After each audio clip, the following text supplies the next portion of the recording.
Hey everyone, this is going to be a quick video showing you the process of brainstorming.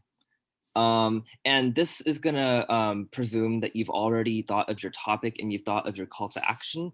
Otherwise, I think if you haven't done that, definitely do that first. But this is going to show you how to fill out the brainstorm outline, which is that big chart over here. So really what this boils down to is trying to collect all the parts of the argument that you need to build the strong argument. That's going to include your call to action.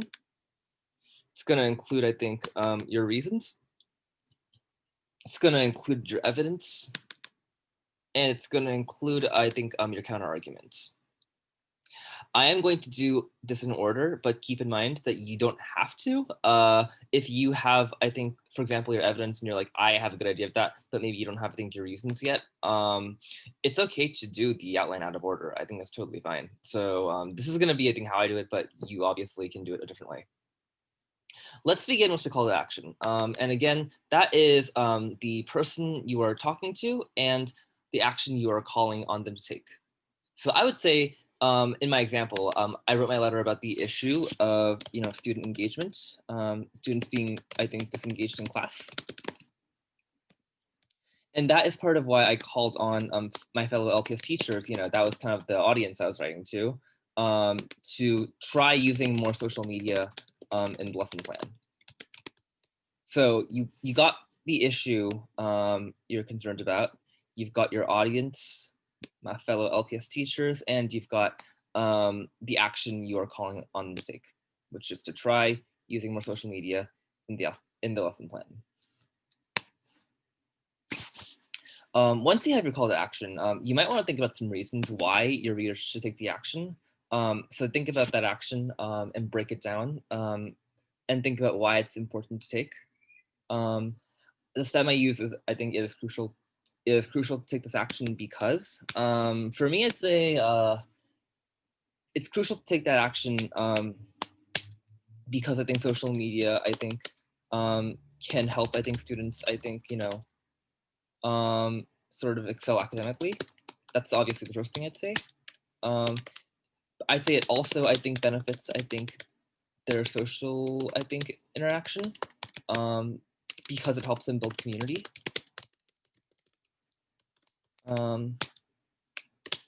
And I'm gonna go, I think, extra deep, and I'd say, actually, you know what? Never mind. I'm gonna keep it here for now. I'm pretty happy with that. But maybe I'll come back later, and I'm gonna add more if I can think of more reasons. Next step is gonna be evidence. This is where you're gonna brainstorm at least 3 pieces of evidence from the reading or your life to help back up your argument. So keep in mind, I think you've done a lot of reading already. You have a lot of good readings to choose evidence from. But if you want to do extra reading, and you might have to, depending on your topic, there is a cool page called the call to action issues. And that's got a ton of, I think, extra readings that you might want to look at depending on your topic. Always a useful thing to, reference. You can also, I think, always use Google and find more things on your own. But hopefully this is helpful as a resource. So I'm gonna just go one at a time. You want to have at least 3 pieces of evidence, so that 4th one is optional. But if you want to really push yourself, go for it. So first one I would say is just my life, right? I think my own experience as a teacher is part of why I believe, I think, in this change. I am not going to use a quote because, again, there's not really a quote for my life. But I'd say, I think, I've used social media. I think in my class, one time, I think I had my kids create fake Instagram pages for a book character. And I'm going to write more, I think, when I write the actual letter, but this is kind of, I think, just, the general idea of what I want to write about. And evidence connects to my claim because, or this evidence is important, interesting, insightful because, yeah, what would I say? I guess I would say, I think I think trying that, I think showed me, I think like how much it could help kids. I think, you know, some students, I think, who struggle, I think, to express themselves in a paragraph, I think do so much better, you know, when you can give them a more creative or I think relatable, I think like way to say what they mean or what they think, right? So it's like, that's kind of the idea. And obviously I want to add more. I think like probably rewrite this when I write my actual letter, but you know, it's kind of the idea. This is a brainstorm. It's not, I think, the final draft. So don't feel, I think, like you have to have the perfect wording just yet. This is just, I think, like your ideas. It's okay if they're in rough shape. But you do have, I think, your background, your evidence, and your commentary. So you know, you got all those pieces that you need. I'm gonna skip ahead a little bit. I'm actually gonna, I think, do some magic, and I'm gonna zoom ahead and show you, I think, the rest of my chart filled out, because I could show you, I think, the other two examples I thought of, but that would take a lot of time. So I'm gonna snap my fingers in 3, in 2, and 1. Like magic. Hopefully that worked out. I have never tried before, but I have filled in my evidence chart. So a couple things to note is that I know that we've been doing, I think, this thing where you use, I think, like this evidence comes from text number 6 or number 4 or whatever.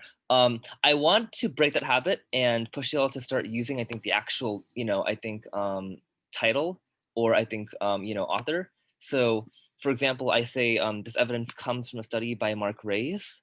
So I have the kind of, I think, article it is. And it's also, I think, talking about the author's name. Same thing over here. This evidence comes from a blog post from teacher Logan Silva. And I think that's really important when you are trying to explain, I think, like where you found the information that you used.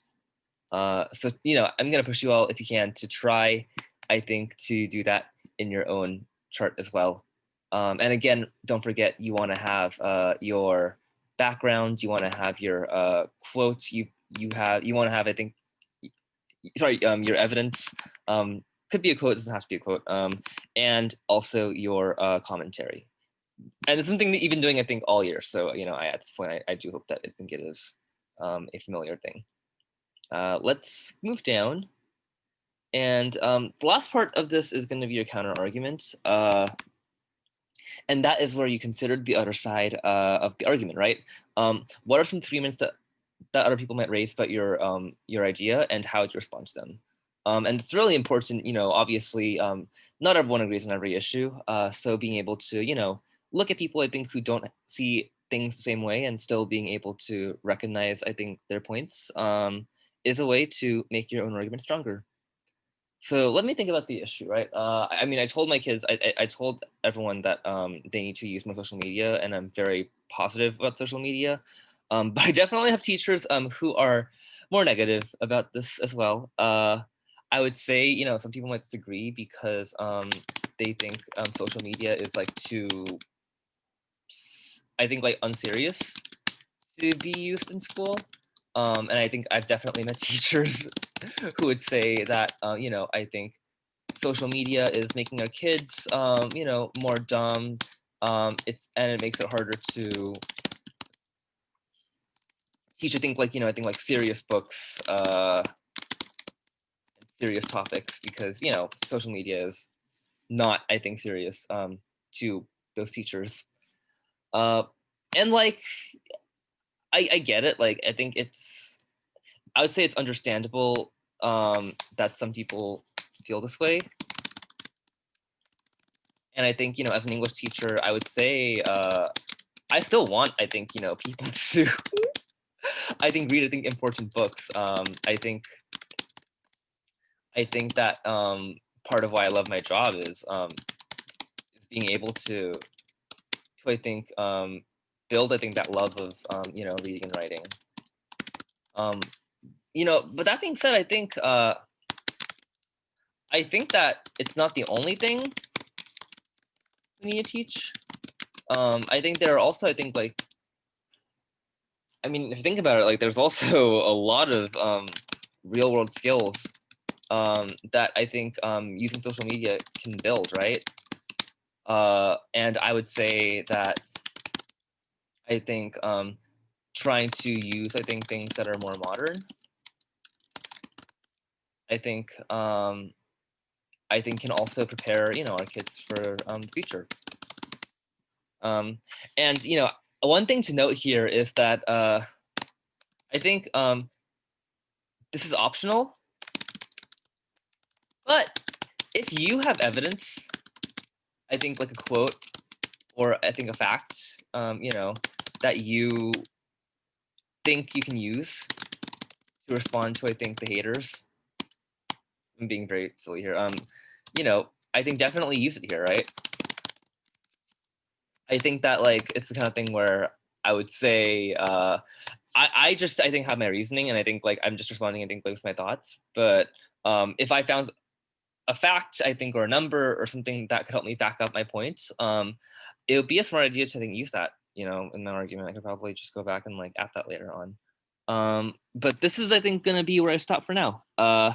I got my brainstorm done. I got my call to action, this thing I'm calling on people to do.